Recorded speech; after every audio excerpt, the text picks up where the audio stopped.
I'm Deanna. I'm Amanda, and we are the Maladroit Mamas. Life for us is momming, home educating, and quarantining our kids' stuffed animals when they come home with a case of head lice, and that is both a blessing and a curse. And we want you to embrace the blurst life.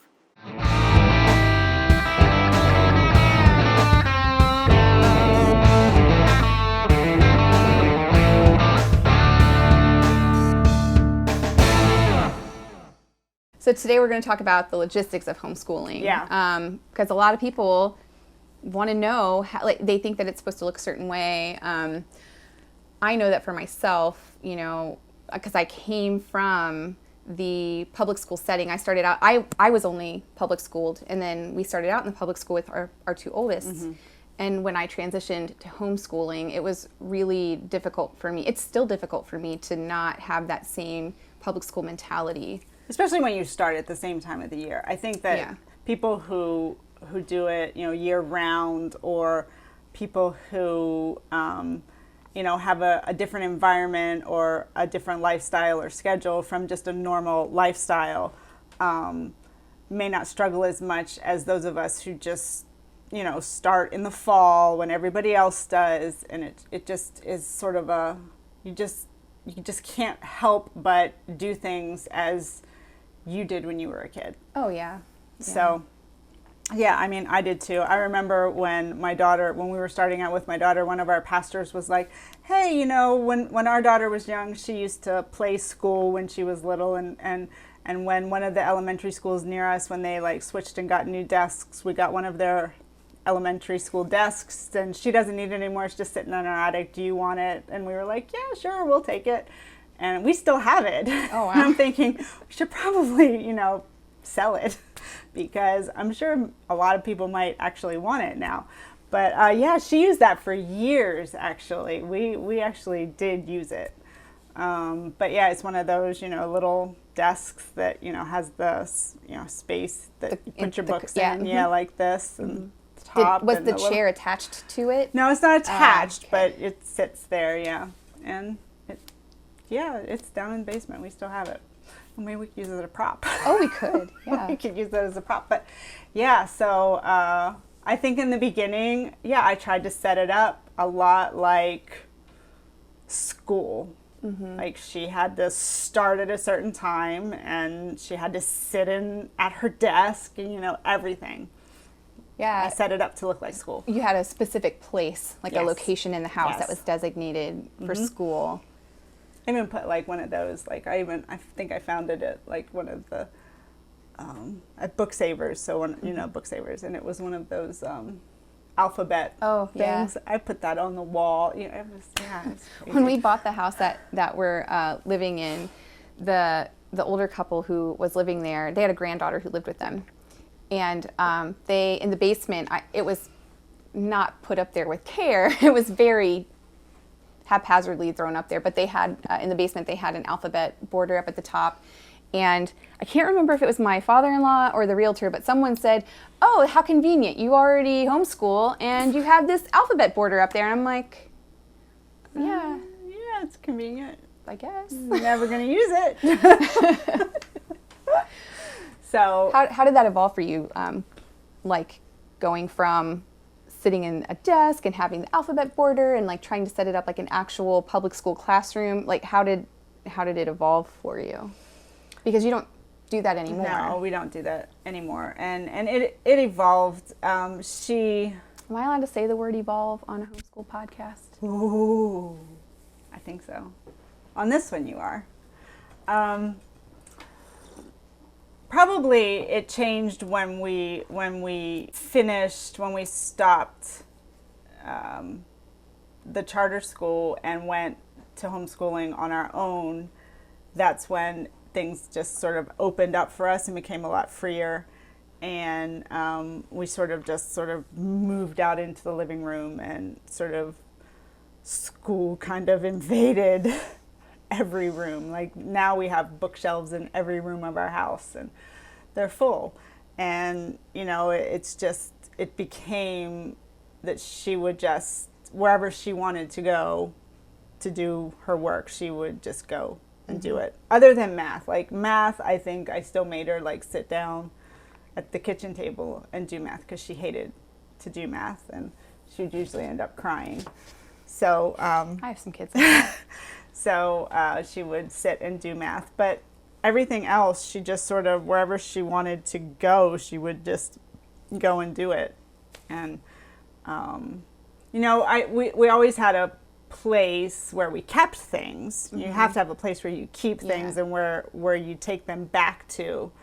And I always had a place, like a desk area, where I would store papers, or where the computer was, and she would go to do any computer work or whatever. But as far as her doing the work, I pretty much, and Kiefer as well, he has a desk area now in his room where he usually chooses to sit and do his work. But if he wants to go read somewhere, he wants to go do something somewhere else, he's free to do that. Yeah. And early on, he used the kitchen table a lot. That was where he did a lot of his work, because I was in the kitchen. That's just our central location, and it just makes sense. Not cooking, though. She dyes yarn. Yeah, I do. I do cook. I mean, although I have, recently just got, last couple of years, I've been really bored with cooking. I've just gotten bored. I was just really bored. Just feel like I make the same things all the time. I'm not interested in trying new things, because I don't like going to the grocery store and trying to find new ingredients. So I know I'm going off on a rabbit trail. Get it? But yeah, really bored with cooking. But anyway, so yeah, I do dye yarn. I'll put a link down to my yarn shop on Etsy. But anyway. Shameless plug. Yeah, there you go. But, so what do you do? Yeah, so like I said, when we first started out, since public school was all I had ever known, that's what I tried to model it after. So we, I don't know, I just tried to make it so structured. I had a schedule and I had all these big plans, and then we started doing schoolwork and my plans went to hell. They didn't last at all. Yep. And in our previous house, we didn't have a space for school, right. Not even really for storage. What ended up happening is our formal dining room, because our kids were so small, that we just ate at the little kitchen table in the kitchen, right. And so we didn't ever use the formal living room. Right. Dining room, and so that's where I kept all of our homeschool stuff. Right. And that I set that up. That's where the calendar was, and our numbers chart, and I decorated it as a classroom. And you definitely have more stuff when they're smaller. Yes. Yeah. More manipulatives, more. Yeah, the calendar in the hutch, and all that stuff. I kept baskets where I would keep all the manipulatives and things, and supplies and things like that. And we would do schoolwork at the dining table because it was a big table. Right. We were able to set everything out and do that there. We didn't always do schoolwork there. A lot of times, since we do the choice that we made for homeschooling is classical conversations. It's the classical model. If you know anything about, we'll call it CC for short. They do a lot of singing songs and dancing around and hand motions. So we didn't do that at the dining room. Yeah, you can't really. We did that in the living room. Right. And we would do it outside. And in our current house, one of the reasons we were looking for the specific layout that we have, which, and another thing I wanted to comment on is that the formal dining room was the first room you would see when you walked into our house. And before I was home educating my kids, it was always nice and clean. That was the one room in the house that stayed perfect. Because you never used it. Because I never used it. And so that way, if someone just came into the foyer and they didn't go beyond that, they wouldn't see the trashed rest of the house. And so then when I was using that as our school space, oh my gosh, the first room people would see when they walk in was it was like a hurricane or something came through. There were just books and papers everywhere, and it was a mess. So in our current house, we bought a house that has an office in it, And it's still one of the rooms that you see when you first walk into the house. But it does have... It has doors. It does have doors, but the doors have windows, so people can still see. Yeah, but you don't really, when you walk in, you don't really, or I don't really notice, I don't really look in there. I mean, my eye's not drawn Well, there. that's good. That's comforting to know. Yeah. But so we do have this designated spot, and my husband let me buy an 8-foot whiteboard, which is awesome. I love it. It gets used a lot, but you do not need an 8-foot whiteboard. I didn't need an 8-foot whiteboard. It was a luxury purchase, is what it was. Yeah. It wasn't something that's necessary, but I do love having it, and I'm glad that I have the space for it. But I will tell you, outside of needing that whiteboard or the kids needing specific things that they do on the computer, we don't really do schoolwork in there. Right. The formal living room is like my sanctuary, because that's the nice room that's, has a pretty blue walls, and it has decor up, and it's where I do my puzzles. It's like my little sanctuary.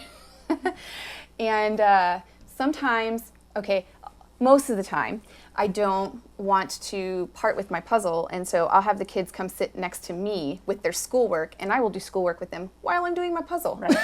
Because I don't want to get up. But my kids, so Solomon, my oldest, he started high school this year, so this is new for us. This is a new venture for us. But when he started the challenge program in Classical Conversations, we had to make adjustments at that point, because he was sharing a room. So he was 12 at the time, and he was sharing a room with his little brother, who was 5 at the time, and that wasn't working out because Ezra, he's 7 now, but Ezra would want in his room, because it's his room too. He wants to go in there and play, and he can't because Solomon's doing his schoolwork. Right. And so we had to move Ezra out into his younger sister's room. So now he and Serena share a room, which is fine right now because they're young, and he's colorblind, so he doesn't care that the walls are pink right now. It doesn't, the purple looks blue to him, so he doesn't really care what color it is at the moment. Right. He hasn't really, he hasn't reached that point yet where he's had a fit about having to share a room with his sister. Right. But we had to do that so that Solomon could have because I have a lot of kids, we have a big family, he needs that spot for just his stuff. So we got a desk for him, and we put it in his room, and he actually keeps it. Ever since Ezra moved out of his room 2 years ago, Solomon surprisingly keeps his room tidy most of the time. It's kind of amazing. It's not always like that, but most of the time it is. He actually doesn't leave stuff on the floor all the time. I don't know.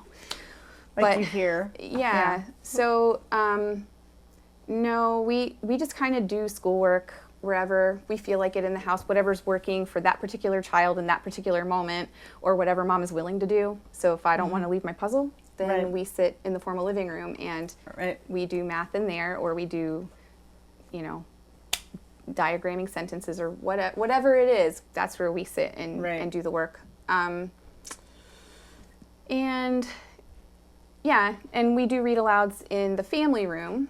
And so we always have, and like you, we have bookshelves in every room of the house pretty much. Every room in the house has a bookshelf, and with a ton of books. Yeah.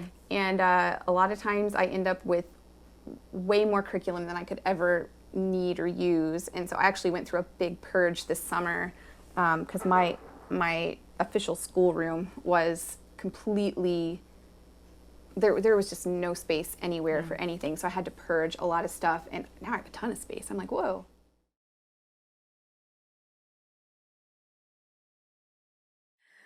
So we want to thank you for watching today, our conversation, and we hope that it helped a little bit. And your weird, obscure homeschool fact is that the wood frog can hold its pee for up to 8 months. I wish I could do that.